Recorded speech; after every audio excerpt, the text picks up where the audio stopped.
tugiye kureba umuntu waramye imyaka myinshi mu rubyaro rwa Adamu ndetse no mu mateka.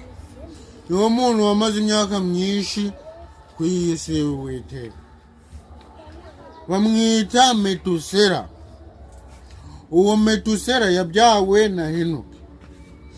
Henoki amara imyaka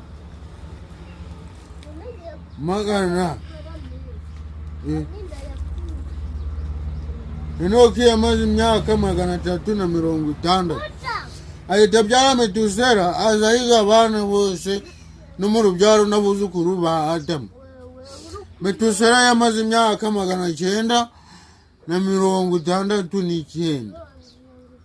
Niwe mwana wo mu rubyaro rwa Adamu wamaze imyaka myinshi, akaba ari nawe wamaze imyaka myinshi ku isi.